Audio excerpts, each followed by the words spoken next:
నేను చాలాసార్లు ఈ మాట చెప్తాను. ఈ మాట చెప్పేటప్పుడు నాకు వ్యక్తిగతంగా గుండెల్లో భయం, కడు జాగ్రత్త కలుగుతుంది. ఏంటో తెలుసా? దేవుడు మనకిచ్చిన జీవితం ఒకే ఒక్క జీవితం. ఏది సాధించాలన్నా, ఎలా బ్రతకాలన్నా, ఎలా జీవించాలన్నా ఈ ఒక్క జీవితంలోనే మనం జీవించగలం. ఇంటి వారికి ప్రేమను పంచాలన్నా, పిల్లలను ఆప్యాయంగా గుండెల్లో పెట్టుకోవాలన్నా, ఓ మంచి భక్తి జీవితం చేయాలన్నా, ఎక్కడ కాలు జారకుండా ఒక నిర్దోషమైన జీవితం జీవించి పరలోక రాజ్యాన్ని స్వతంత్రించుకోవాలన్నా ఒకే ఒక్క జీవితం. 2-3 జీవితాలు ఉంటే ఇది ఫెయిల్ అయితే ఫెయిల్ అయింది లేరా, రెండో దానిలో మనం సక్సెస్ అవుదాం. సరే, ఈ విషయంలో మనం ఫెయిల్ అయితే ఫెయిల్ అయ్యాం, మూడో విషయమైన జాగ్రత్తగా తీసుకుందాం అని అనుకోవటానికి ఆప్షన్స్ లేవు. వన్ లైఫ్, ఒకే ఒక్క జీవితం. ఈ ఒక్క జీవితాన్ని కడు జాగ్రత్తగా కాపాడుకుంటూ నా ప్రార్థన, నేను చూసిన ప్రతి బిడ్డ ఏమనుకోవాలంటే, షహబాష్రా, ఈ తల్లి ఎంత ధన్యురాలు, ఎంత చక్కగా తన జీవితాన్ని కాపాడుకుంటూ ఓ మచ్చలేని జీవితం ఈ తల్లి జీవించింది. ఈ యవన బిడ్డ ధన్యుడ్రా, ఎంత చక్కగా జీవితాన్ని కాపాడుకుంటూ ఓ మంచి ఆత్మీయ జీవితం చేస్తూ శిఖరాలకు ఎలా చక్కగా చేరగలిగాడో కదా.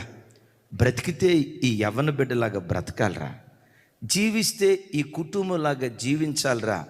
మనల్ని చూసిన ప్రతి వ్యక్తి షహబాష్ అని అనటం మాత్రమే కాదు, మన కుటుంబాలను, మన బ్రతుకులను చూసి ఆశించే బ్రతుకులుగా మన బ్రతుకులు ఉండాలి. నేను కూడా బ్రతికితే ఈ అబ్బాయిలాగా బ్రతకాలి, నేను కూడా జీవిస్తే ఈ కుటుంబంలాగా జీవించాలి.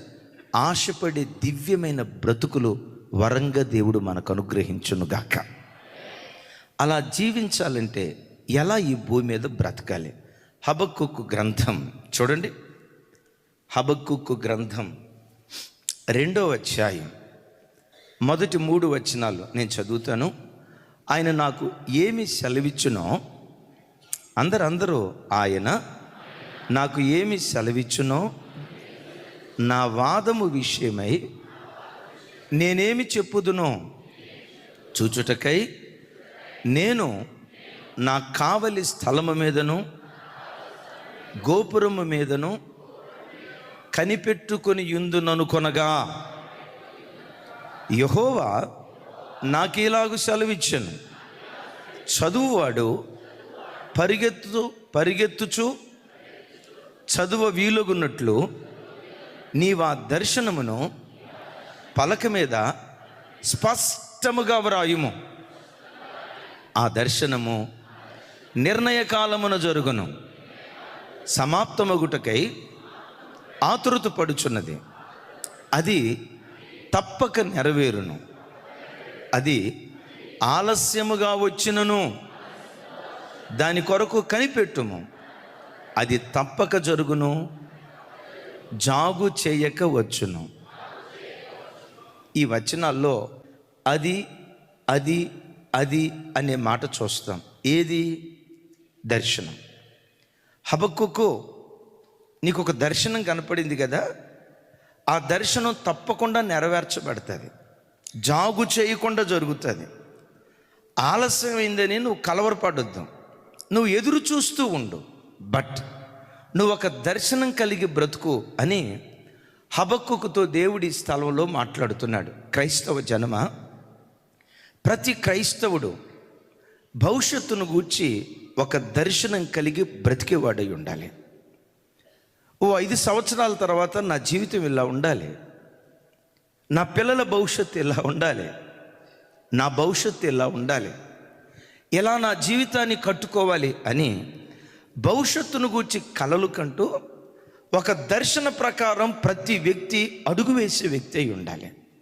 సేవ చేసే సేవకుడు కూడా ఏదో ఇక సేవకొచ్చాం, సేవ చేయాలి కదా, సేవకొచ్చాం ఏదో ప్రార్థన చేయాలి కదా, సంఘానికి 4 మాటలు చెప్పాలి కదా అని అనాలోచనగా అడుగులు వేయకుండా ప్రతి వ్యక్తి తాను వేసే ప్రతి అడుగు దర్శన రీతిగా అడుగు వేసే వ్యక్తి అయి ఉండాలి.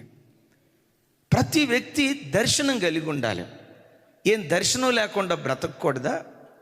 గుడ్డెద్దెలి చేలో పడితే ఎలా ఉంటుందో దర్శనం లేకుండా బ్రతికే వ్యక్తి జీవితం కూడా అలాగే ఉంటుంది. సామెతల గ్రంథంలో సొలొమోను భక్తుడు ఇలా చక్కటి మాట మాట్లాడతాడు. చూడండి ఆ మాట 29వ అధ్యాయం 18వ వచనం. నాతో కలిసి చెప్పండి. దేవోక్తి లేని యెడల జనులు కట్టు లేక తిరుగుదురు. నా వైపు చూడండి.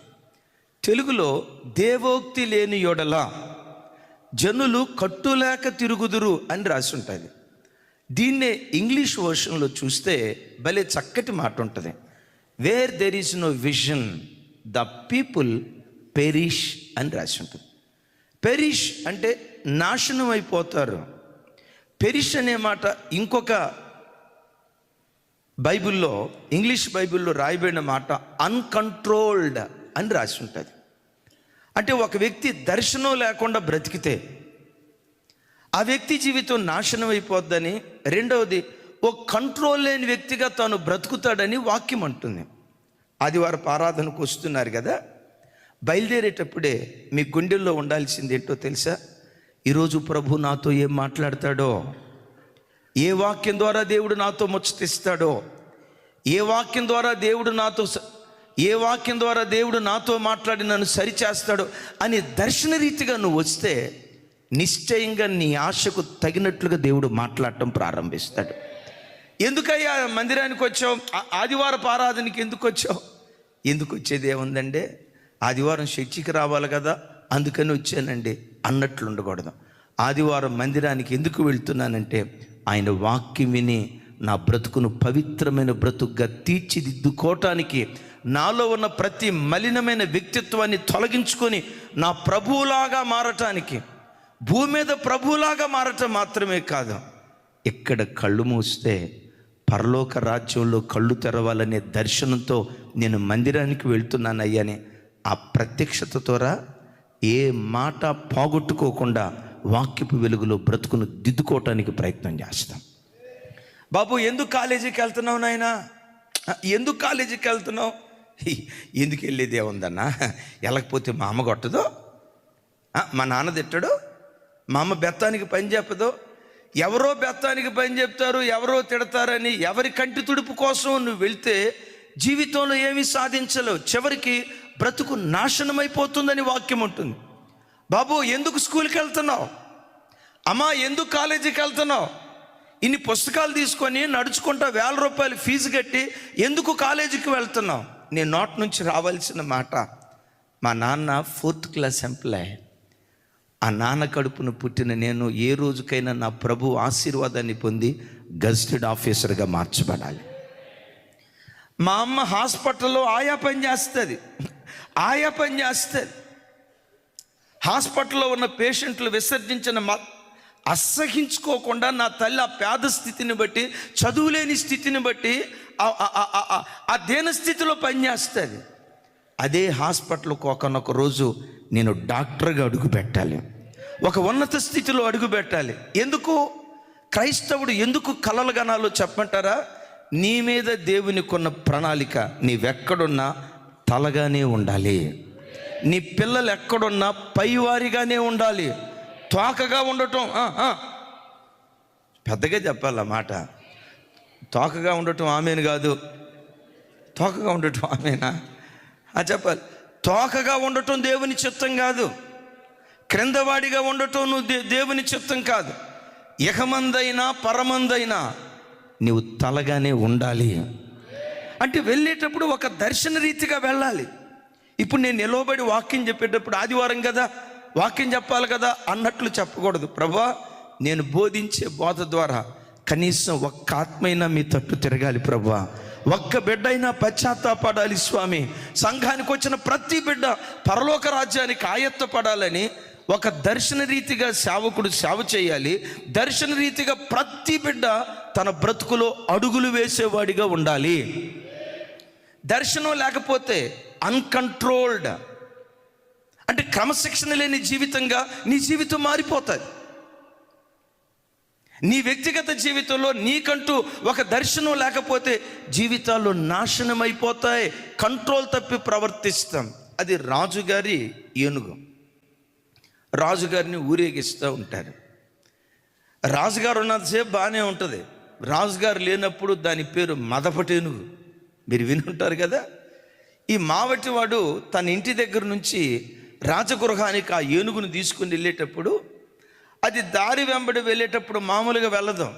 అది చేసే తొంటర పనులు, అది చేసే పనికిమాలి కార్యక్రమాలు ఎంత అంతా కాదు.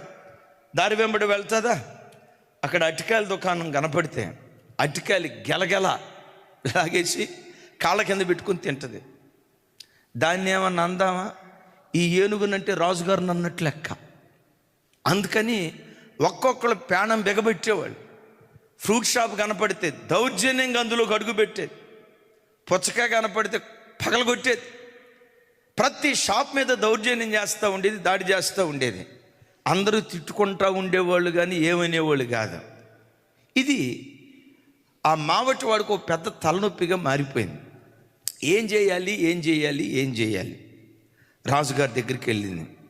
బాధపడ్డాడు. అంటే నా వల్ల, నా ఏనుగు వల్ల ప్రజలు ఎంత నష్టపోయారా అని చెప్పి ఇలా జ్ఞానుల సభ ఒకటి ఉంటే, అది దారి వెంబడి వచ్చేటప్పుడు ఎట్లాంటి తొంటర పనులు చేయకుండా ఉండాలంటే, కంట్రోల్ తప్పిన పనులు చేయకుండా ఉండాలంటే ఏం చేస్తే ఇది సక్రమంగా మార్గంలో వస్తుంది అని అంటే ఒక్కొక్కళ్ళు జుట్టు బీక్కున్నారు. రాజా, ఏనుగుని ఎవడు కంట్రోల్ చేస్తాడు రాజా?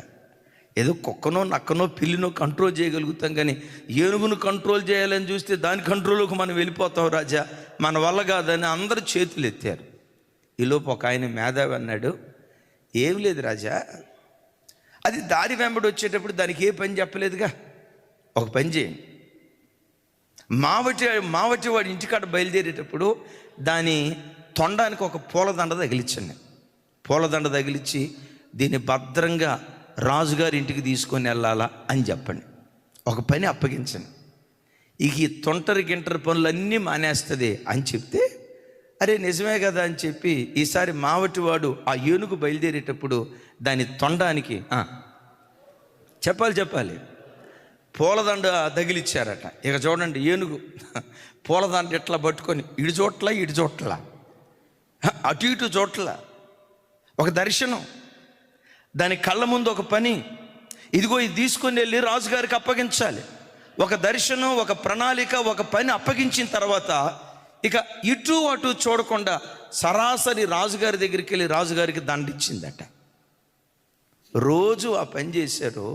కంట్రోల్ తప్పిన పని అది మానేసి క్రమశిక్షణ కలిగిందిగా అది బ్రతకటం ప్రారంభించింది. దైవజనమా, నీ బ్రతుకులో నీకంటూ ఒక దర్శనం ఉంటే ఆ దర్శనమే ఒక డిసిప్లైన్డ్ బిలీవర్గా నేను మార్చడం ప్రారంభిస్తుంది. చప్పట్లు కొడుతూ స్తోత్రాలు చెప్దాం. అక్కడ దాకా ఎందుకు?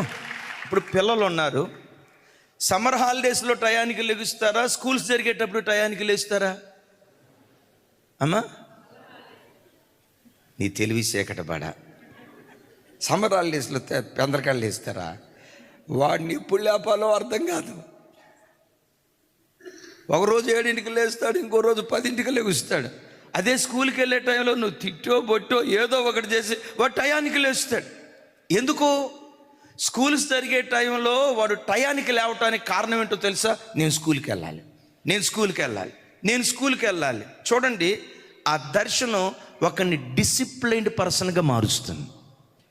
ఈరోజు స్కూల్కి వెళ్ళేది లేదు, ఈరోజు పని ఏంట్రా, ఏమో ఆ టయానికి ఏది పడితే అది అన్న పరిస్థితి ఉందనుకోండి, వాడికి క్రమశిక్షణ ఉండదు. దైవజనమా,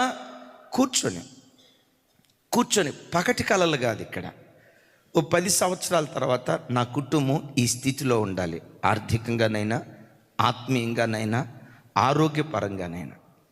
సరే, 10 సంవత్సరాలు కాదు, ఇప్పుడు వాక్యం వింటున్నాను కదా, ఈ వాక్యం విని తిరిగి ఇంటికి వెళ్ళిన తర్వాత ఈ దినమంతా నా ప్రభు కొరకు నేను ఎలా బ్రతకాలి, ఊహల్లో కూడా పాపము చేయని పవిత్రమైన జీవితం నా ప్రభు కొరకు నేను జీవించాలి. చూపుల్లో కూడా దారి తప్పని ఒక నిష్కలంకమైన జీవితం నా ప్రభు కొరకు జీవించాలని ఒక దర్శనం కలిగి నువ్వు బ్రతికితే, ఆ దర్శనమే నేను శిఖరాల మీద కూర్చోవటం ప్రయత్నించునుగాక. నేను శిఖరాల మీద ఆ దర్శనమే కూర్చొండబెట్టునుగాక. నేను చెప్పే మాట, ప్రతి క్రైస్తవుడు ఒక దర్శనం కలిగిన వాడిగా బ్రతకాలి.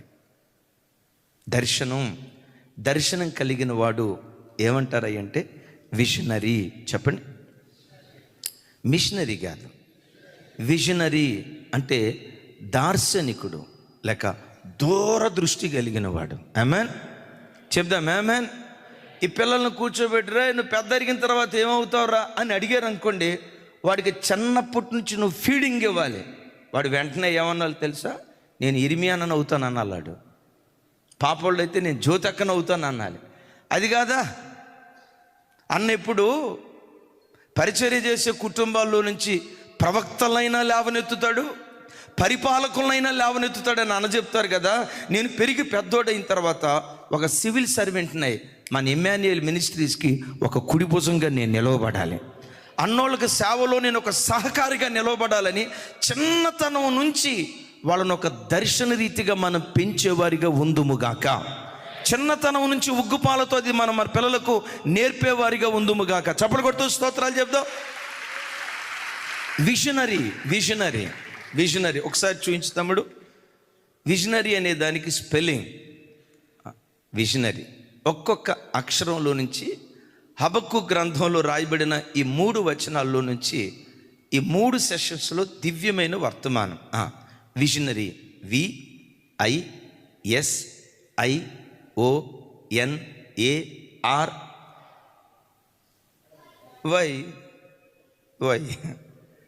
రైట్. విజనరీ. పాత రోజుల్లో ప్రతి మిషనరీ విజనరీగా పనిచేశారు కాబట్టి భూలోకం తలకిందులై ప్రభు తట్టు తిరిగింది. ప్రతి మిషనరీ విజనరీగా పనిచేశారు. మనం ఆ విజనరీలుగా దేవుని సన్నిధిలో బ్రతికే భాగ్యం దేవుడు మనకు అనుగ్రహించునుగాక. విజనరీలో first letter V stands for victory. క్రైస్తవ జీవితంలో ఒక క్రైస్తవునికి విక్టరీ, విజయం దేని ద్వారా వస్తుందో తెలుసా? దేవుని వాక్యం ద్వారా మాత్రమే వస్తుంది. ఏ క్రైస్తవుడైతే దేవుని సన్నిధికి వచ్చి దేవుని వాక్యాన్ని జాగ్రత్తగా పట్టుకొని ఆ వాక్య ప్రకారంగా తన జీవితాన్ని ఏ వ్యక్తి అయితే తన బ్రతుకులో కట్టుకోవటం ప్రారంభిస్తాడో, ఈ భూమి మీద నిన్ను విజేతగా నిలవబెట్టేది జీవము కలిగిన దేవుని వాక్యం మాత్రమే. ఇక్కడ హబక్కుకు అంటాడు, ఒకసారి చూడండి 2వ అధ్యాయం 1వ వచనం.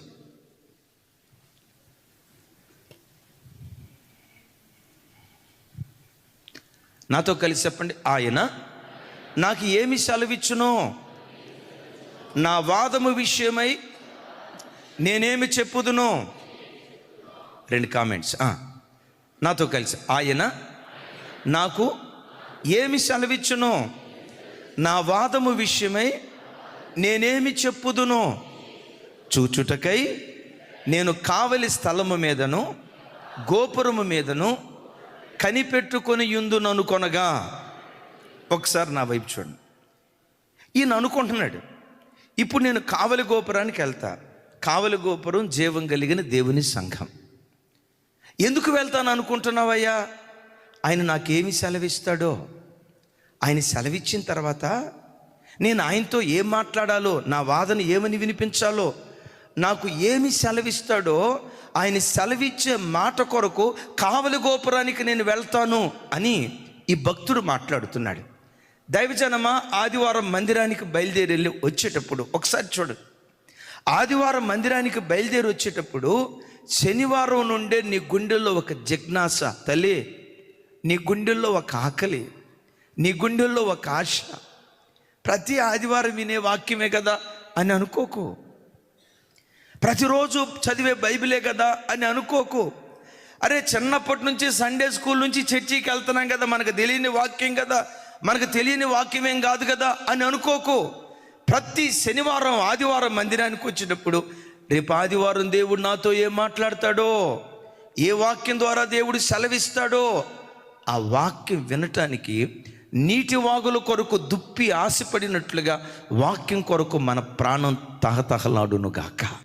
చప్పట్లు కొడుతూ దేవునికి స్తోత్రాలు చెప్పు. ఇప్పుడు దేవుడు ఏమి సెలవిస్తాడో విందాం, దేవుడు ఏం మాట్లాడతాడో విందాం అని, దేవుడు ఏమి సెలవిస్తాడో విందామని ఆసక్తి చూపించే ప్రజలు వాక్యం వినేటప్పుడు దైవ సేవకుడు అలా వాక్యం చెప్పడానికి నిలవబడక మునిపే దేవుడు నాతో మాట్లాడబోతున్నాడని ఒక్కొక్క బిడ్డ ఎంత ఆసక్తిగా తలలు పైకెత్తుతారో. కొంతమంది ఉంటారు వాక్యం చెప్పేటప్పుడు, పాస్టర్ గారు నిలబడి వాక్యం చెప్పేటప్పుడు కొంతమంది ఒక్కొక్క ఫేస్ ఎక్స్ప్రెషన్ చూస్తే ఇక లేసావా అన్నట్టు, అబ్బా రోజు వినేదేగా, ఏదో భారంగా విన్నట్లుగా వింటారు. నిన్న శనివారం మన వర్తమానం ఉంది కదా, ఆదివారపు ఆరాధనకు వచ్చేటప్పుడు ఎట్లా ఉండాలని ఒక ఇద్దరు కామెంట్ పెట్టారు. ఒకసారి చూడండి, ఆ కామెంట్ మీకు చెప్తాను. చూడండి, అందరూ పెద్దగా నేను చదువుతాను. మొదటిగా, దేవుని నామానికి వందనాలు అన్నయ్య, మీరు కూడా మందిరానికి వెళ్ళినప్పుడు మా ప్రవర్తన గురించి బాగా వివరించారు అన్నయ్య. కొంతమంది స్త్రీలు ముసుకేసుకొని అబ్బా ఆ బిడ్డ ఎవరో చూడండి, ఎక్కడ ముసుకేసుకొని హాయిగా నిద్రపోతున్నారు. లేపినా లేవరన్నయ్య, చూడండి లేపినా లేవరన్నయ్య. వాళ్ళని బట్టి కూడా ప్రార్థన చేయండి అన్నయ్య. నిద్ర రాకుండా దేవుని వాక్యం ఏ విధంగా ఆత్మను సిద్ధపరుచుకొని ఉండాలో ప్రార్థన చేయండి అన్నయ్య. చూసారా, లేపినా లేవట్లేదంట అక్కోళ్ళు. ఇప్పుడు దేవుడు ఏమి సెలవిస్తాడో, ఇప్పుడు నరేంద్ర మోడీ గారు ఇక్కడ నిలవబడ్డారు. ఓ మాట, నరేంద్ర మోడీ గారు నిలవబడబోయేటప్పుడు చర్చి ప్రజలందరి అటెన్షన్ ఎట్లుంటుంది? ఏం మాట్లాడతాడో. ఈ స్థలంలో నిలవబడి మాట్లాడేవాడు నరేంద్ర మోడీ కంటే గొప్పవాడు, రేవంత్ రెడ్డి గారి కంటే గొప్పవాడు, అమెరికా దేశ అధ్యక్షుడు ట్రంప్ గారి కంటే గొప్పవాడు, నరేంద్ర మోడీ గారి కంటే గొప్పవాడు. దేవుడు నాకేమి సెలవిస్తాడో, ఆయన నాతో మాట్లాడిన తర్వాత నా వాదన ఆయనకి వినిపించాలని దుప్పి నీటి వాగుల కొరకు ఆశపడినట్లుగా వాక్యం కొరకు మన ప్రాణం తహతహలాడును గాక. ఓ తమ్ముడు రమేష్ JB 7BS అన్నగారు, దేవునికి వందనాలు. మీరు ప్రవచిస్తున్న ప్రతి మాట ఎంతో అమూల్యమైన రత్నాలు. మేము ఆస్వాదించే దాన్ని బట్టి దాని విలువ మాకు అర్థమవుతుంది. ఏమంట? ఆస్వాదించే దానిని బట్టి దేన్ని బట్టి? ఇప్పుడు 4 టేస్టీ బడ్స్ ఉంటాయి, తెలుసు కదా, టేస్టీ బడ్స్ ఉంటాయి. టేస్టీ బడ్స్ బ్రతుకున్నంత కాలం చికెన్ ముక్క పెట్టుకున్నాం అనుకోండి, అబ్బా, పచ్చడి పెట్టుకున్నా, అబ్బా, అవి చచ్చిపోతే చెప్పాలి. నీ లోపట వాక్యం కొరకైన దాహం బ్రతికున్నంత కాలం ప్రతి మాటను ఆస్వాదించటం ప్రారంభిస్తాం. అవి చచ్చిపోతే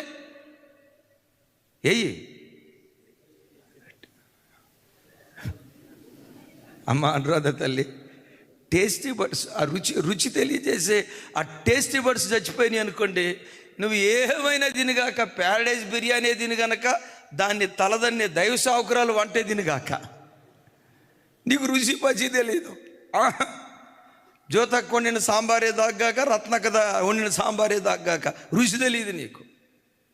వింటున్నారు ఈ మాట? ఆ బిడ్డ అంటాడు, తమ్ముడా ఒకసారి చూయించు. మేము ఆస్వాదించే దాన్ని బట్టి దాని విలువ మాకు అర్థమవుతుందన్న. ప్రతి దినం ఆ రోజు కావలసిన ఆహారం మన్నా వలె మాకు అందించబడుతుంది. ఇశ్రాయేలీల పాళ్యంలో మన్నా కురిసినట్లుగా దేవుని వాక్యపు మన్నా ప్రతి అరుణోదయపు దినాన మా ఇంట్లో కురుస్తుంది. ఆస్వాదించే దాన్ని బట్టి దాని విలువ మనకు అర్థమవుతుంది. యేసయ్యకు మహిమ కలుగును గాక. దైవజనమా, దైవ సన్నిధికి వచ్చిన ప్రతి బిడ్డ దేవుడు నాతో ఏం మాట్లాడతాడో. విచిత్రం ఏంటో చెప్పమంటారా? రేపు భవిష్యత్తులో నువ్వు ఎలా బ్రతకాలి, ఈరోజు ఈ స్థితిలో దేవుని సన్నిధికి వచ్చిన నీవు రేపు నువ్వు ఎలా జీవించాలి, రేపటి జీవితంలో నీ బ్రతుకులో ఎదురు కాబోయే ప్రతి శోధన ముందుగానే దేవుడు ఎరిగి, ఇప్పుడు ఎగ్జామ్ జరగబోతుంది మార్చి నెలలో జరగబోయే ఎగ్జామ్కి జూలై నెల నుంచి పాఠాలు చెప్తారు. July, August, September, October, November, December, జనవరి చెప్పాలి, ఫిబ్రవరి. గమనించండి, ఈ 8 నెలలు క్లాసులో ఏం చెప్తారు? ఏ పాఠాలు? రేపు రాబోయేటువంటి పరీక్షలో రాబోయే ప్రశ్నలు, వాటికి సమాధానాలు ఇప్పుడే చెప్తారు. దైవజనమా, నీ బ్రతుకులు కూడా రేపు భవిష్యత్తులో ఎదురు కాబోయే ప్రతి శోధన ఎదుర్కోవటానికి కావలసిన వాక్యం ముందుగానే దేవుడు తెలియజేస్తాడు. ఆ వాక్యాన్ని పట్టుకొని మనం బ్రతికామా, ఈ భూమి మీద నిన్ను నన్ను విజేతలుగా నిలవబెట్టేది జీవము కలిగిన దేవుని వాక్యమే. ఈ మధ్య జస్ట్ 2-3 days లాస్ ఏంజల్స్ భయంకరంగా పట్టణం పాడైపోయి కాలి బూడిదైపోయి, అమెరికా దేశంలో ఎంత భయంకరమైన పరిస్థితులు ఏంటని ఈరోజు ప్రపంచ దేశాలు గడగడగడలాడుతున్నాయి. వింటున్నారా? గడగడగడలాడుతున్నాయి. అరే, సంతోషంగా నూతన సంవత్సరంలో అడుగుపెట్టాం. నూతన సంవత్సరంలో అడుగుపెట్టి 1 వారం కూడా కాలేదు, ఏంటి విపరీతమైన పరిస్థితి అని గమనించండి. కాలిఫోర్నియా, లాస్ ఏంజల్స్ 2 పట్టణాలు ఖాళీ బూడిదై, కొన్ని వేల గృహాలు, లక్షల కోట్ల ఆస్తి బూడిదైపోయింది. ఒకసారి చూడండి, ఆ వీడియో చూడండి. Just 2-3 days back. ఇదేదో 1 సంవత్సరం క్రితం కాదు, 2 సంవత్సరాల క్రితం కాదు, నెల రోజుల క్రితం కాదు, just 1 week back, 2-3 days back. Still ఇప్పటికీ కాలుతానే ఉంది ఆ పట్టణం.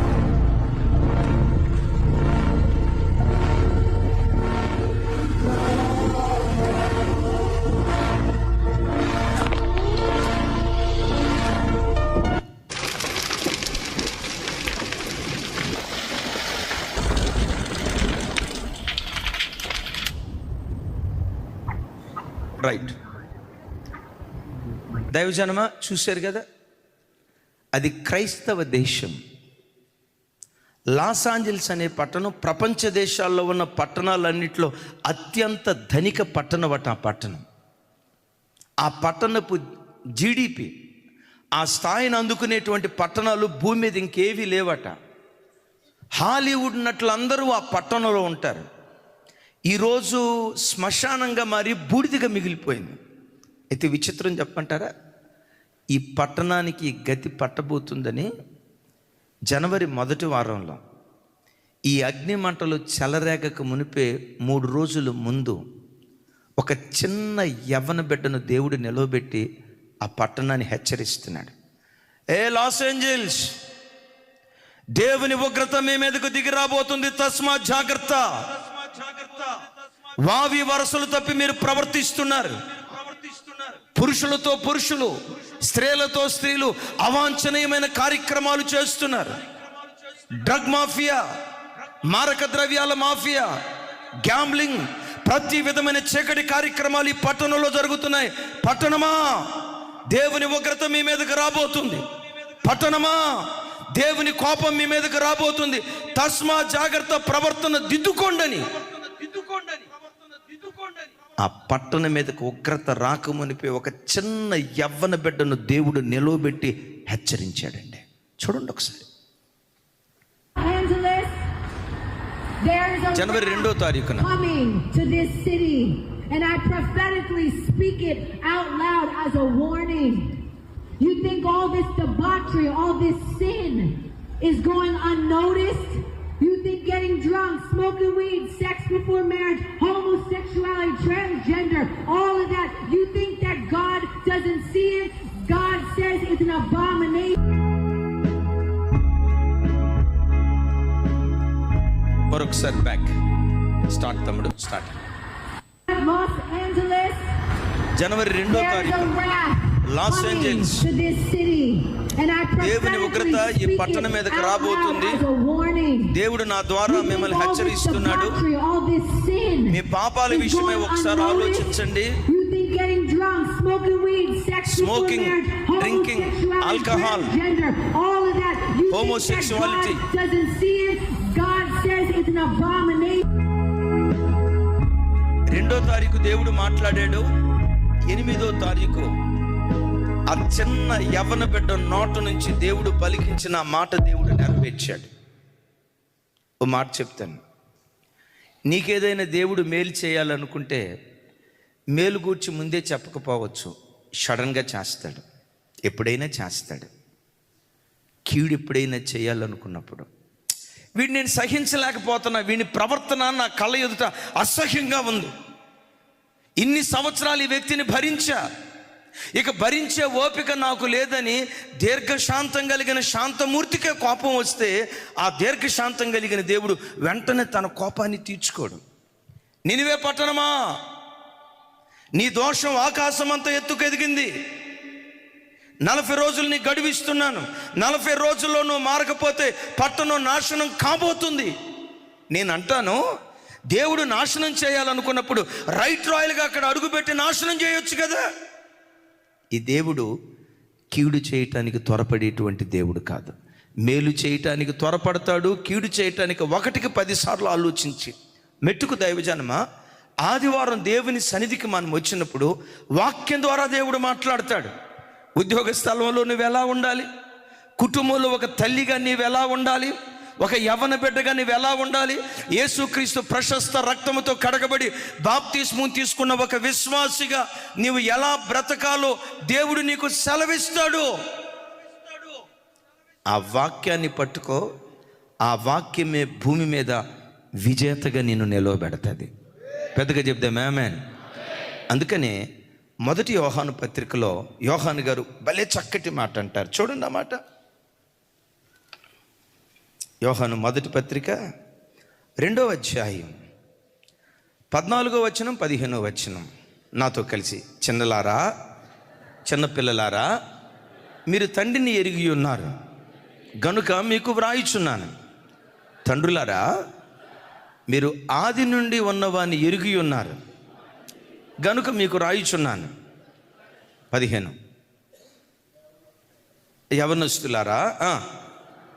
యవనస్తులారా మీరు బలవంతులు. ఇక్కడ నుంచి చెప్పండి, యవనస్తులారా మీరు బలవంతులు, దేవుని వాక్యము మీ యందు నిలుచుచున్నది, మీరు దుష్టుని జయించి ఉన్నారు గనుక మీకు వ్రాయిచున్నాను. చప్పలు కొడుతూ దేవునికి స్తోత్రాలు చెప్దాం. తమ్ముడు అక్కడ ఆ మాట ఇప్పుడు సరే నాతో కలిసి. యవనస్తులారా, పెద్దగా ఈ మాట అనండి, యవనస్తులారా.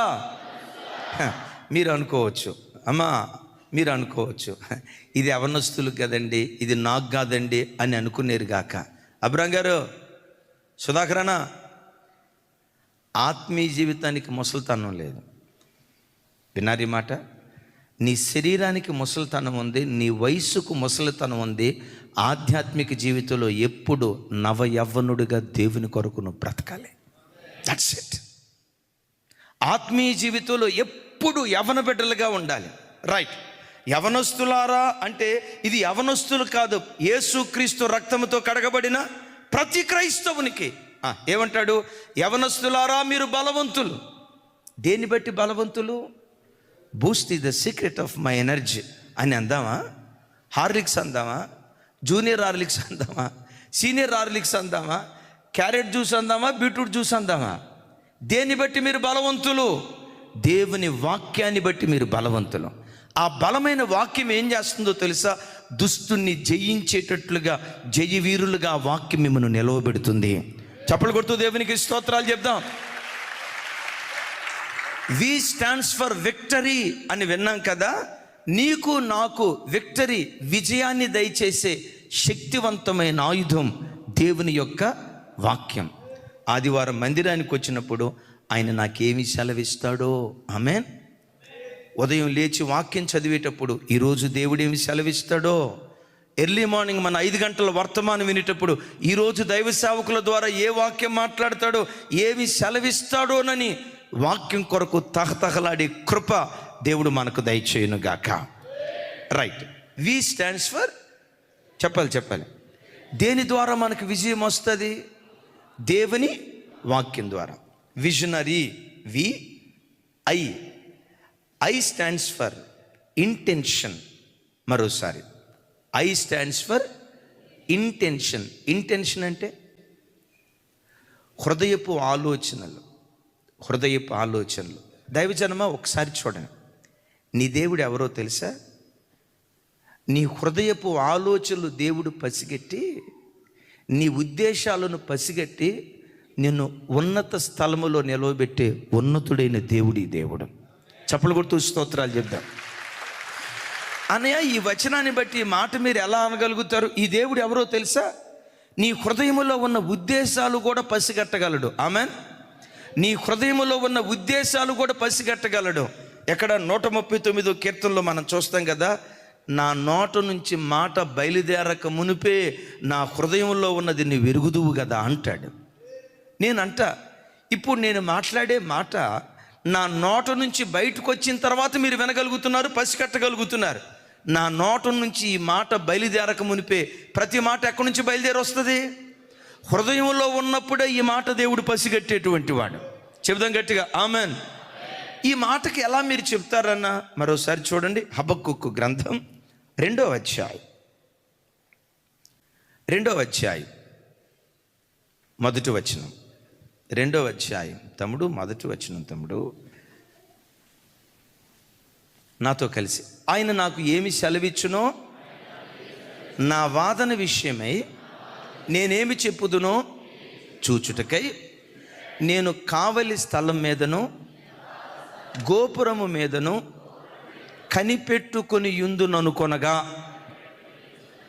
యెహోవా నాకు ఎలాగూ సెలవిచ్చాను. మీరు నోరు తెరిచి మాట్లాడాలి. ఏమనుకుంటున్నాడు ఈయన? నోరు తెరిచి చెప్పండి. నేను కావలి గోపురానికి వెళ్తా, దేవుడు నాకేమి సెలవిస్తాడో, ఆయన నాతో మాట్లాడిన తర్వాత నేను ఆయనతో ఏం మాట్లాడాలో మొత్తానికి చూద్దాం, కావలి గోపురానికి వెళ్తా అని అనుకున్నాడు. ఇంతకు వెళ్ళాడా లేదా? వెళ్ళాడు. అది థ్యాంక్ యూ కిషోర్, మీరు ఉండాలి కిషోర్ గారు. అనుకున్నాడు, వెళ్ళలా. హృదయంలో ఆలోచిస్తున్నాడు, కావలి గోపురానికి వెళ్ళాలి, నా దేవుడు ఏం మాట్లాడతాడో, కావలి గోపురానికి వెళ్ళాలి, నా దేవుడు ఏమి సెలవిస్తాడో, ఆయన మాట్లాడిన తర్వాత నా దేవునితో నేనేమని మాట్లాడాలో, కావలి గోపురానికి వెళదాం అని అనుకున్నాడంట. అనుకునే లోపే యెహోవా నాకు ఇలాగూ సెలవిచ్చెను. అద్భుతం తెలుసా? హృదయములో ఉన్న ఆలోచన ఆకాశమందలి దేవుడు పసిగట్టి నాతో మాట్లాడాలి అని ఆశపడ్డాడు కదా. ఆశగొన్న ప్రాణాలను తృప్తిపరిచే దేవుడు కావలి గోపురానికి రాకమునిపే దేవుడు మాట్లాడటం ప్రారంభించాడు. చెప్దాం ఆమేన్.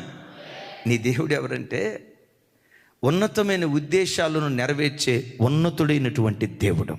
చెప్దాం గట్టిగా ఆమేన్.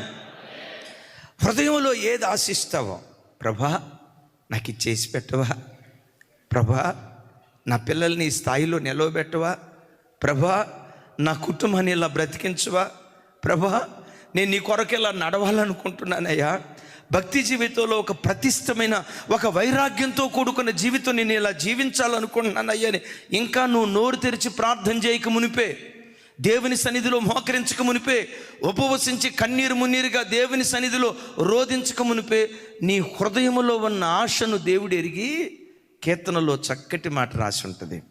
యెహోవా యందు ఆనందించుము, ఆయన నీ హృదయ వాంఛలు. చెప్పాలి ఆయన నీ హృదయ వాంఛలను. ఈయన హృదయ వాంఛ ఏంటి? దేవుడు నాకేం సెలవిస్తాడో, నేను కావలి గోపురానికి వెళ్తాను. హృదయంలో అట్లా ఆశపడ్డాడో లేదో, కావలి గోపురానికి వెళ్ళక మునిపే దేవుడు ఆయనతో మాట్లాడటం ప్రారంభించాడు. ఇదే భక్తుడు కీర్తన 38వ కీర్తనలో భలే చక్కటి మాట అంటాడు.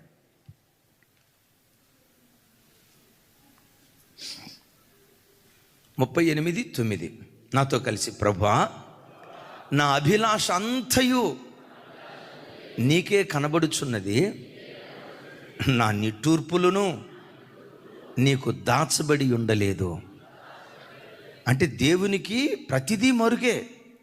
హృదయంలో ఉన్న నిట్టూర్పు, ఏంటోలే బ్రతుకు, ఏంటోలే జీవితం, ఎందుకు బ్రతుకుతున్నానో ఏమో, తమ్ముడా దేవుడు నన్ను ఎందుకు పుట్టించాడో ఏమో, నాలాంటి అభాగ్యురాలు అవసరమా భూమి మీద, నేను ఒక మంచి తల్లిని కాలేకపోయానే, నేను ఒక మంచి తండ్రిని కాలేకపోయానే, ఓ మంచి విశ్వాసిని కాలేకపోయానే.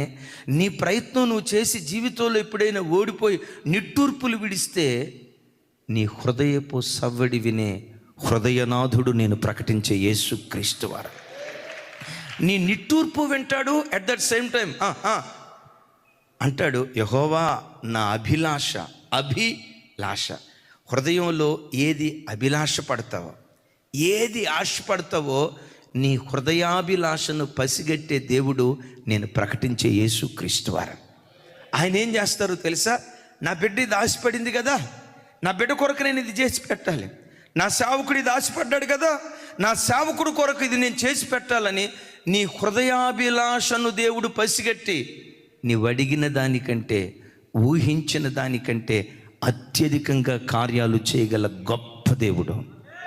ఒకసారి చూడండి అమ్మా, నీ గుండెల్లో ఉన్న అభిలాష ఏంటి? నీ కడుపును పుట్టిన నీ పిల్లల విషయమే. ఎలా చూడాలని నీ హృదయం ఆశపడుతుంది? నీ కూతుర్ని ఎలా చూడాలి నీ హృదయం ఆశపడుతుంది? మన సంఘం భవిష్యత్తులో ఎలా ఉండాలని మీరు అభిలాషపడుతున్నారు? నీవు ఆరాధించే నీ దేవుడు ఎవరో తెలుసా? ఏదో ఒకరోజు తప్పకుండా నీ హృదయ వాంఛ తీరుస్తాడు, హృదయ వాంఛ తీరుస్తాడు. నువ్వు అడిగింది ఇస్తే ఆయన ఎలా దేవుడు అవుతాడు?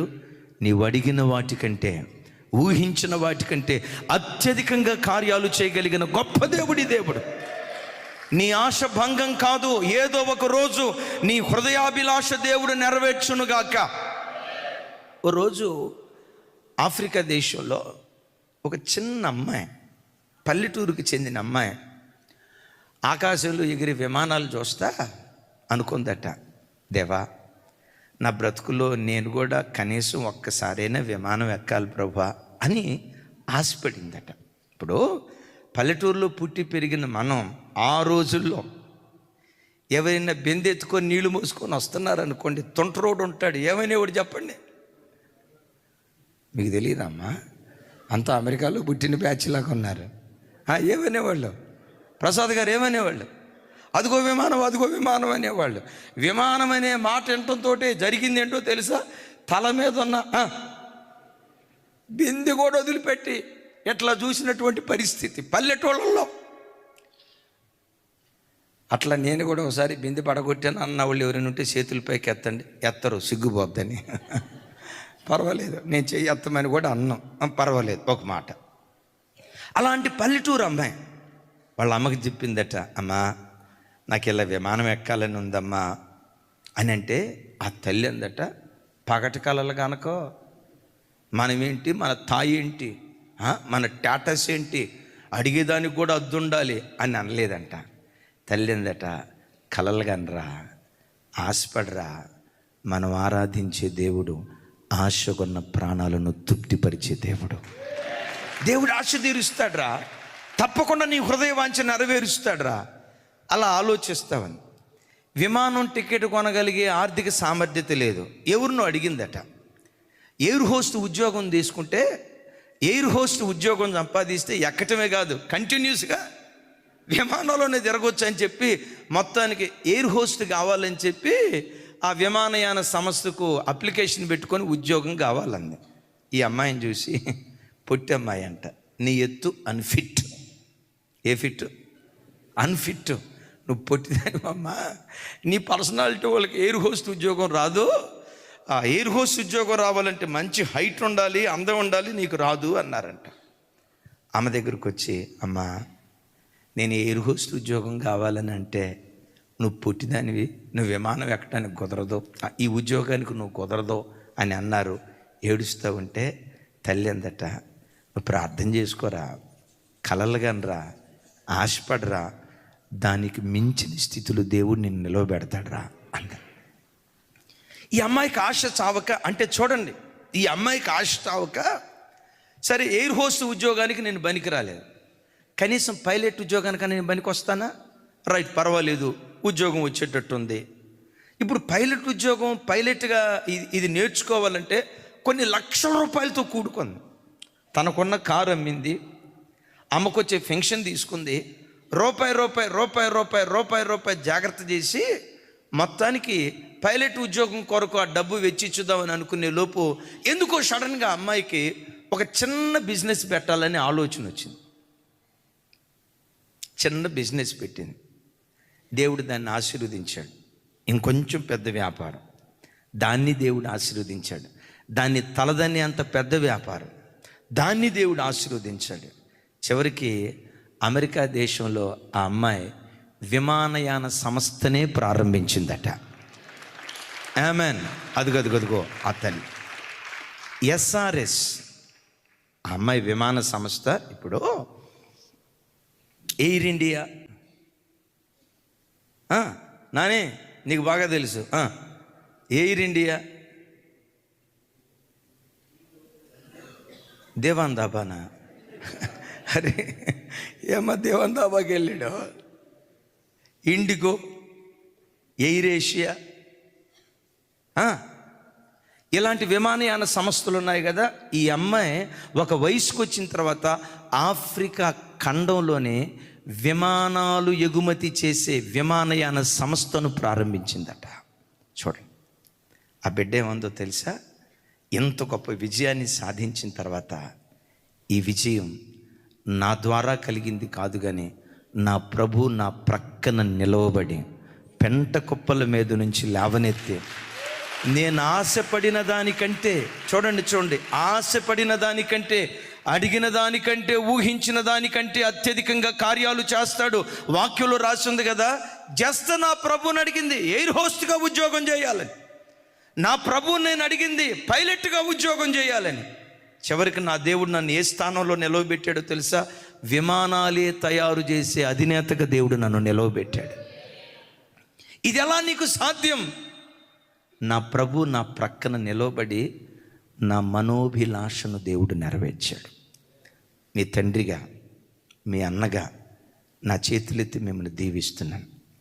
మీ హృదయంలో ఏది ఈరోజు అభిలాషిస్తారో, ఈ 2025 సంవత్సరం లోపు నీ మనోభీష్టాన్ని నా దేవుడు సఫలం చేయునుగాక.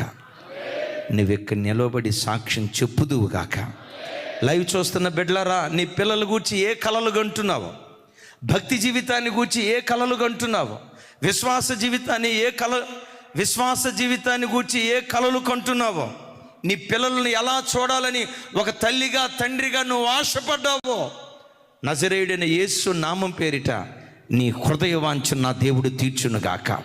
నీ మనోభిలాషను దేవుడు నెరవేర్చునుగాక అంటాడు.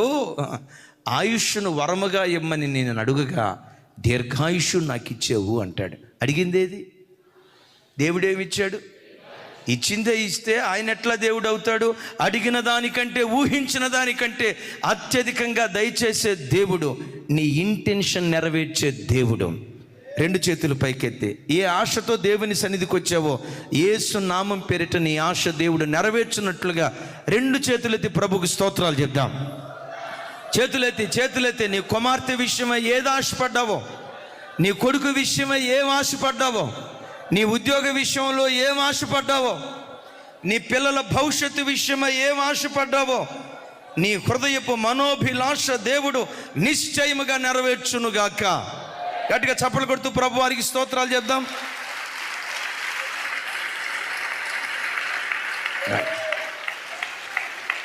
Right. V stands for victory, I stands for intention, S stands for stupendous అంటే గొప్ప గొప్ప కలలు కనాలి. జెర్మియా అనే నాతో దేవుడు అంటాడు, ఒరే చిన్న చిన్న కలలు కనొద్దురా, పెద్ద పెద్ద కలలు కను. సరే, ఈ మాట అంటానికి బైబిల్లో ఇక్కడ హబక్కుకులో మనకున్న ఆధారం ఏంటంటే, ఒకసారి ఆ మాట చూడండి. మోషన్న బాగా వినాలి. 2వ అధ్యాయం 2వ వచనం నాతో కలిసి. యెహోవా నాకు ఎలాగూ సెలవిచ్చాను, చదువువాడు, పెద్దగా చదువువాడు పరిగెత్తుచు చదవ వీలుగున్నట్లు నీవు ఆ దర్శన విషయమును పలక మీద ఎక్కడ రాయమన్నాడు?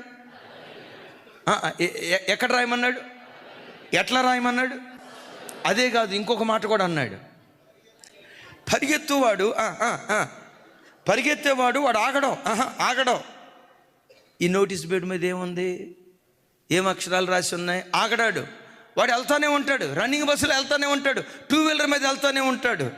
పరిగెత్తువాడు చదువ వీలుగున్నట్లు. పరిగెత్తేవాడు చదువ వీలుగున్నట్లు అంటే, పరిగెత్తేవాడు చదవాలంటే అక్షరాలు చిన్నగా ఉండాలా, పెద్దగా ఉండాలా? సీమ తలకాయ ఎంత అక్షరాలు ఉండాలా? ఏనుగు తలకాయ ఎంత ఉండాలా? ఏనుగు తెలుసా తెలియదా? చెప్పాలి. సీమ తలకాయ ఎంత ఉండాలా? ఏనుగు తలకాయ ఎంత ఉండాలా? పరిగెత్తేవాడు చదవాలి అంటే అక్షరాలు పెద్దగా ఉండాలి. ఈ మాటకున్న అర్థం ఏంటో తెలుసా? నువ్వు పెట్టుకున్న దర్శనం అది పెద్దదై ఉండాలి, అది ఉన్నతమైనదై ఉండాలి. నీ శక్తికి మించిన ఉన్నతమైన ఉద్దేశాలు మనసులో పెట్టుకొని, ప్రభా ఇదిగో నాకున్న ఉద్దేశం ఇది, నా హృదయ వాంఛ తీర్చు అని ఆయన సన్నిధిలో నువ్వు ప్రార్థన చేయగలిగితే ఈ దేవుడు ఆశగొన్న ప్రాణాన్ని తృప్తిపరిచేవాడు. విలియం కేరీ, ఎంతమంది విన్నారు ఆ భక్తుని పేరు? అందరూ విన్నారు.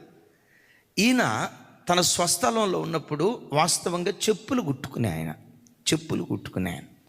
వచ్చిన వాళ్ళు అందరితో చెప్తూ ఉంటాడట, నేను మిషనరీగా వెళ్ళాలనుకుంటున్నాను, భారతదేశానికి వెళ్ళాలనుకుంటున్నాను.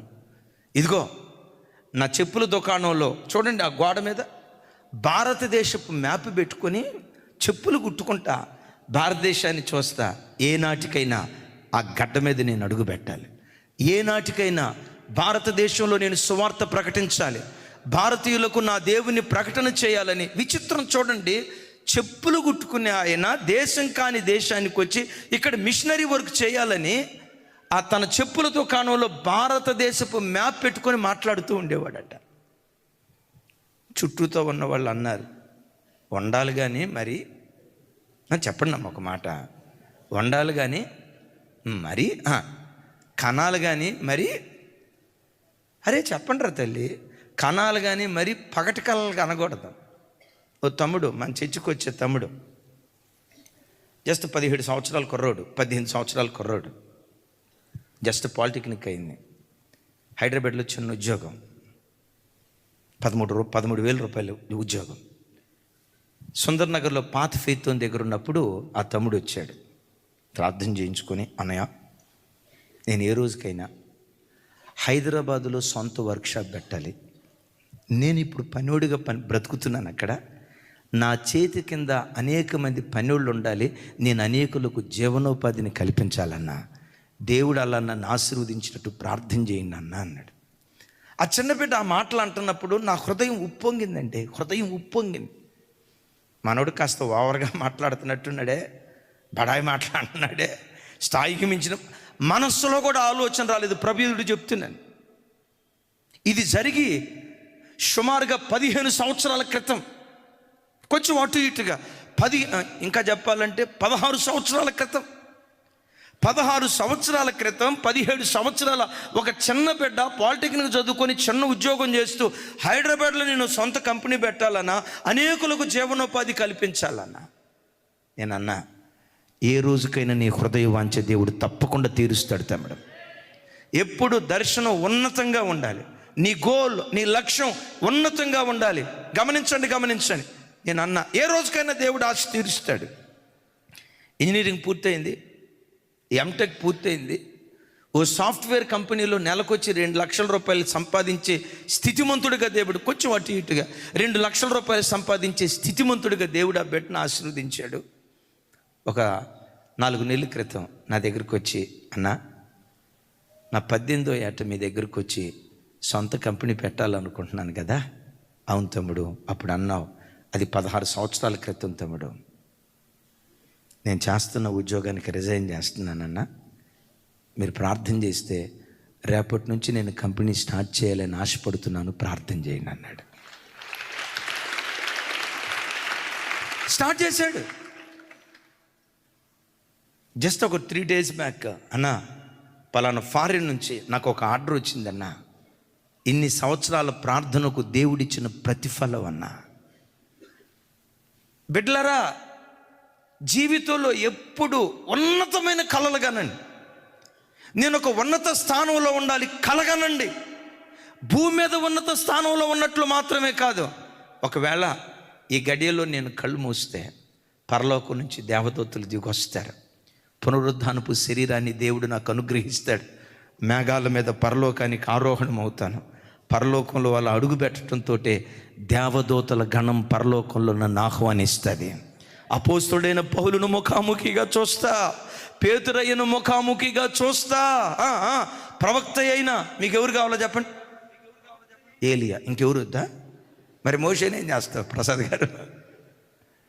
వాళ్ళందరినీ ముఖాముఖిగా చూస్తా. యేసయ్య దగ్గరికి వెళ్తా, యేసయ్యను ముఖాముఖిగా చూస్తా.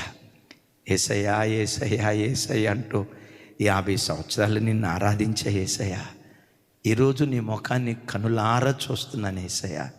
ఇంతకు మించి నాకేం కావాలి? నా ప్రభువును చూసి మైమరిచిపోతా. నా ప్రభు తన ఒడిలో నన్ను కూర్చోబెట్టుకుంటాడు. యుగాలు నా ప్రభుతో కూడా నేను బ్రతుకుతా. యుగాలు నా ప్రభుతో కూడా నేను జీవిస్తా. ఇంతకు మించిన భాగ్యం ఏముంది? పరలోకాన్ని గూర్చిన దర్శనం, పరలోకాన్ని గూర్చిన కళ, ఉన్నతమైన పవిత్ర జీవితం జీవించినట్లుగా కళ. ఈ దైవికమైన విషయాల్లో ప్రతి బిడ్డ కలలుగానేవాడిగా ఉండాలి. కళలంటే నిద్రపోయేటప్పుడు వచ్చేవి కాదు, నీకు నిద్ర లేకుండా చేసే కళలు. చప్పట్లు కొట్టాలి గట్టిగా. కలలుగా అనుమానాన్ని చెప్పి ఇంటికి వెళ్ళిన తర్వాత పడుకొని కళ రామ్మ కలమ్మ రామ్మ అని పిలిచారు కాక. కాదు నిద్రపోయేటప్పుడు వచ్చే కళలు కాదు, నీకు నిద్ర పట్టకుండా చేసే కళలు. ఆ కళ ఎట్లుండాలి? ఆ దర్శనం ఎట్లుండాలి చెప్పాలి. స్టెపెండస్, అమేజింగ్, బిగ్ అనే పదం వాడబడింది అక్కడ. స్టెపెండస్, ఉన్నతమైన లక్ష్యం, ఉన్నతమైన సంకల్పం. నూతన సంవత్సరంలో ప్రవేశించాం కదా, ఓ తల్లి గురించి చెప్పా. ఆ తల్లి చక్కగా సంసారం చేసుకుంటుంది, మంచి భర్త, 2 పిల్లలు, సొంత కంపెనీ. విచిత్రం ఏంటో తెలుసా? రోజుకొచ్చి 8 గంటలు ప్రార్థనలు గడిపిద్దట. ఒకళ్ళు కూడా ఆమెనల్లా. రోజుకొచ్చి 8 గంటలు ప్రార్థనలు గడిపిద్దట. ఈ ఉన్నత లక్ష్యం కళ్ళ ముందు పెట్టుకో. 8 గంటలు కాదయ్యా, కనీసం 4 గంటలైనా నీ పాద సన్నిధిలో మోకరించి నీ పాదాలు కన్నీళ్లతో తుడుపుతానయ్యా. సెల్ ఫోన్తో నా సమయాన్ని వృధా చేసుకోను. ఈ పోసుకోలు ముచ్చట్లతో నా సమయాన్ని వృధా చేసుకోను. సరసోక్తులతో అక్కడ ఈ కార్యక్రమాలతో నా సమయాన్ని వృధా చేసుకోను. ఆ తల్లి 8 గంటలు ప్రార్థన చేస్తే నేను 9 గంటలు ఎందుకు ప్రార్థన చేయకూడదు? అమ్మ, అర్థమవుతుందా? ఉన్నతమైన లక్ష్యాలు పెట్టుకో. పలానా ఆయన సంవత్సరానికి వచ్చి 4 సార్లు బైబిల్ చదివేటట్టు కదా, ఎందుకు నా టయాన్ని వృధా చేసుకోవాలి? ఎందుకు వృధా చేసుకోవాలి? ప్రభు నన్ను బలపరిస్తే 2025 సంవత్సరం ముగించేలోపు కనీసం 5 సార్లైనా బైబిల్ చదివి నేను పూర్తి చేస్తా. బాబోయ్, 5 సార్లా అని అనుకునేరుగాక ఆదికాండం నుంచి ప్రకటన గ్రంథం వరకు బైబిల్ అంతా చదివి పూర్తి చేయటానికి జస్ట్ 4.5 days చాలండి కూర్చొని చదివితే. ఎన్ని రోజులు సార్? రమేష్ అన్న, ఎన్ని రోజులు? జస్ట్ 4.5 days, 4.5 రోజుల్లో. 4.5 రోజుల్లో చదివి పూర్తి చేసే బైబిల్ జీవితంలో ఒక్కసారి కూడా నువ్వు చదవలేదంటే నువ్వు చర్చికి రావటం కూడా వేస్టా? అంతే. మీరు అన్నట్లే, మీరు అన్నారు కాబట్టి నేను ఆ మాట అంటే వేస్ట్క. సంవత్సరానికి ఒక్కసారి కూడా నువ్వు బైబిల్ చదవకపోతే ఇంకేం దర్శనం ఉంది నీకు? జీవితంలో సంవత్సరానికి ఒకసారైనా బైబిల్ చదివి పూర్తి చేసే ఆ ప్రత్యక్షత లేకపోతే నిన్న ఆత్మీయుడు ఎలా నేను ఈ మాట అనగలిగేది? చెప్పులు కుట్టుకుంటా ఏ రోజుకైనా భారతదేశానికి వెళ్ళాలి, మిషనరీ పని చేయాలి, ఒక సువార్థికుడిగా మిషనరీగా పని చేయాలని చెప్పి రోజు కలలుగంటూ ఉండేవాడు. దేవుని కృప, భారతదేశానికి వచ్చాడు, కలకత్తా పట్టణంలో అడుగుపెట్టాడు. 40 సంవత్సరాలకు పైగా దేవుని సేవ చేశాడు. 40 సంవత్సరాల్లో ఒక్కసారి కూడా తాను పుట్టిన గడ్డకు వెళ్లకుండా అక్కడే 40 సంవత్సరాలు. విచిత్రం, 40 సంవత్సరాలు అక్కడే ఉండి 40 సంవత్సరాలు కలకత్తా ప్రాంతంలో ఉండి అద్భుతం బలమైన సువార్త సేవ చేసి ఓ దైవజనుడు అంటారు, రమారమి 40 భాషల్లో బైబిల్ తర్జుమా చేశాడట. 40 భాషల్లో 40 భాషల్లో బైబిల్ తర్జుమా చేశాడు. ఆయన ఎప్పుడు ఏమంటారో తెలుసా? దేవుని యొద్ద నుండి గొప్ప కార్యాలు ఆశించండి, దేవుని కొరకు గొప్ప కార్యాలు చేయండి. నీ కళ ఎప్పుడు గొప్పగా ఉండాలి, నీ కళ ఎప్పుడు ఉన్నతంగా ఉండాలి. ఓ చిన్న కుర్రోడు అండి, 17 సంవత్సరాలు. విచిత్రం చూడండి, 17 సంవత్సరాల కుర్రోడు ఆ రాత్రి నిద్రపోతా ఉంటే కళ వచ్చింది. సహజంగా 17 సంవత్సరాల కుర్రోడికి రాత్రిపూట వచ్చే కళ ఏంటి? ఇట్లా తోక పైకి లేచి ఉంటుంది కదా, ఏ బండి అది? కేడి. అదే తర్వాత వాడు కేడిగాడు అయిపోతాడు. ఏంటది? కేటి సన్నే కేటి ఏంటది? కేటీఎం. ఆ బండి మీద ఎక్కినట్టు, ఆ బండి డ్రైవ్ చేస్తున్నట్టు, వెనక ఎవరో ఒక కోతిపిల్ల కూర్చున్నట్టు, ఆ కోతిపిల్ల ఈయన్ని పట్టుకున్నట్టు, ఆ అమ్మాయి ఎట్లా పట్టుకొని గ్రీకువీరుడు నా రాకుమారుడు అన్నట్టు ఈ దరిద్రపు కళ్ళు వస్తాయి. 17 సంవత్సరాలు. అదిగొదిగో దీనికి ఏకంగా తోగ్గోలేదు. అరే 17 సంవత్సరాల కుర్రోడికి వచ్చే కళ ఇది. వయస్సుకు మించిన కళ వచ్చింది యవనస్తుడికి. ఏంటో తెలుసా? తన పన లేచి నిలవబడ్డట్టు, తన పన ఎదుట 11 పనలు సాష్టాంగపడ్డట్లు, తేజో నక్షత్రంలాగా తను ప్రకాశిస్తున్నట్లు, సూర్య చంద్ర నక్షత్రాదులు అతనికి సాగిలపడ్డట్లు ఒక అద్భుతమైన కలగన్నాడు. దేవుడు ఏం చేశాడో తెలుసా? 11 పనలు సాగిలపడేటట్లు కాదు, ఐగుప్తు దేశం అంతా సాగిలపడేటట్టు చేశాడు. తాను కనిన కళ చిన్నదే. ఏంటి తాను కనిన కళ? 11 పనులు సాష్టాంగపడ్డట్లు. 11 పనులు కాదు 11 పనులు మాత్రమే కాదు, ఐగుప్తు దేశం అంతా. ఒక ఐగుప్తు దేశం మాత్రమే కాదు, కనానీయులు కూడా వచ్చి యోసేపు ఎదుట సాగిలపడేటట్లుగా దేవుడు కృప చూపించాడు. అందుకని నేను అంట, కలగను, జీవితం పట్ల కలగను. ఎంతకాలం ఈ చాచే బ్రతుకు? ఎంతకాలం ఎవరిస్తారా, ఎవరు సహాయం చేస్తారా, ఎవడి వైపు భిక్షాటన చేసే బ్రతుకు నాకెందుకు? ప్రభా, నా చెయ్యి ఎప్పుడు ఇలా ఉండకూడదు, ఇలా ఉండాలి స్వామి. నా చెయ్యి ఎప్పుడు, ఆమె చెప్పాలి గట్టిగా, నా చెయ్యి ఎప్పుడు ఇలా ఉండకూడదు, నా చెయ్యి ఎప్పుడు ఇలా ఉండాలి ప్రభా. ఒకరోజు ఒక ఆయన వచ్చి అన్నాడు, గతంలో చెప్పారు, వచ్చి అంటాడు, అన్నయ్య అబ్బాయిలిద్దరికి పెళ్లి చేద్దాం అనుకుంటున్నాం అన్నయ్య. తప్పకుండా చేద్దామన్నా అన్నాను. దూరం, ఆయన ఎక్కడో లైవ్ చూసి ఆయన, అబ్బాయిలిద్దరికి పెళ్లి చేద్దాం అనుకోండి, తప్పకుండా చేద్దాం అన్నావు, మీరే మంచి సౌండ్ పార్టీ చూడండి అన్నాడు. నేనన్నా, సపరేట్గా సౌండ్ పార్టీ ఎందుకన్నా? మన చర్చిలో 2 కీబోర్డ్ ప్లేయర్లు ఉన్నారు, 2 తబలా ప్లేయర్లు ఉన్నారు, 4 ప్యాడ్ ప్లేయర్లు ఉన్నారు, నంబర్ 1 సౌండ్ సిస్టమ్ ఉంది. ఎంత అద్భుతమైన సౌండ్ సిస్టమ్ పెట్టుకొని సపరేట్గా సౌండ్ పార్టీ అడుగుతావేంటన్నా అన్న. అంటాడు, అన్నయ్య సౌండ్ పార్టీ అంటే మీకు ఇది అర్థమైందా? మరి నీకేం అర్థమైంది అన్నాను. సౌండ్ పార్టీ అంటే ఆడపిల్ల తీసుకొచ్చే కట్నం మీద బతికివాడు ఆడే మగోడా? అదే మాటయా తప్పు. ఆడపిల్ల తీసుకొచ్చే కట్నం మీద బతకడం వచ్చి మగ పుట్టకే అవమానం. మీరు ఆమెనంటలా. ఎందుకో తెలుసా? మీకు ఆల్రెడీ పెళ్ళి అయిపోయింది కదా. అయిపోయిన తర్వాత మా అమ్మ ఏమన్నా ఇస్తే బాగుండు, అంతా మా అన్నకే పెడుతుంది, మా తమ్ముడికే పెడుతుంది అమ్మ అనుకుంటున్నాం. అట్లా మనిషి గుప్పెళ్ళు విప్పితే ఆ పూట అవసరం తీర్చబడింది. దేవుడు గుప్పెళ్ళు విప్పితే నీ స్థితిగతులు మార్చబడతాయి. గిన్నె నిండి పొంగి పొర్లేటట్లుగా దేవుడు కార్యం చేస్తాడు.